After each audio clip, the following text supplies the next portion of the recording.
The day I mocked my in-laws for grandkids, I knew my marriage was over. My wife and I are both 30 and the last few months have been brutal. We went through 4 failed cycles of trying to conceive TTC, and every negative test was a gut punch. Eventually, we decided to take a break. The kicker is that every woman in my wife's family is ridiculously fertile. Her mom had 6 kids without even trying. This made my wife's struggle feel uniquely painful. Her excitement quickly turned to frustration.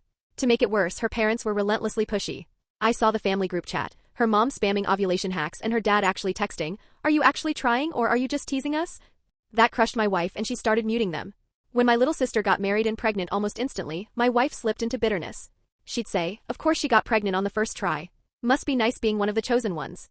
So when my sister invited us to her baby shower 2 hours away, I assumed we'd talk it through. Instead, my wife RSVP'd no without telling me. When I said I still wanted to go, she started calling it a betrayal and emotional cheating. We went to therapy together the next day and she finally backed down. She told me, "I want you to go support your sister. I'll be okay." I thought we were good. The baby shower was great. I FaceTimed her and she seemed fine. But when I drove back the next day, my key wouldn't work in our front door. The locks had been changed. I called her. "Why am I locked out?" She said, "You betrayed me. Your bag's already packed. Go stay at a hotel." I was floored. After we discussed it in therapy, she saw my sister's baby shower as worse than cheating. She finally came home and let me in and we screamed for an hour. She kept saying my going was worse than cheating and the new locks had cost her $175, but it was worth every penny. I told her she needed a doctor, that this behavior wasn't normal.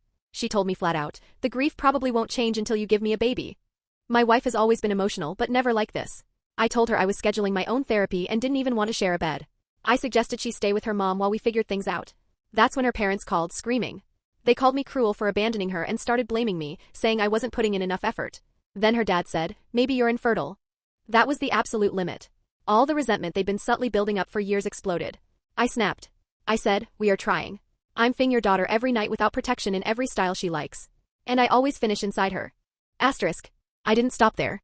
"Maybe we should try it on your bed since it gave you 6 kids. Hell, maybe you guys can coach us during the act too. Would that get you the grandkid you want so bad?" I heard a shocked gasp from her mom. Then both of them started cursing me out, calling me disgusting and disrespectful. All their hidden rage came pouring out, how I was never their type, how I didn't measure up, and how I corrupted their daughter. I hung up. Now I'm wondering if divorce is the only way forward. My wife thinks I'm overreacting because she let me back into the house and wants to start trying again, like the whole thing was just a hiccup. But I realize I'm not just married to her anymore. I'm married to her family's toxicity and her alarming emotional instability.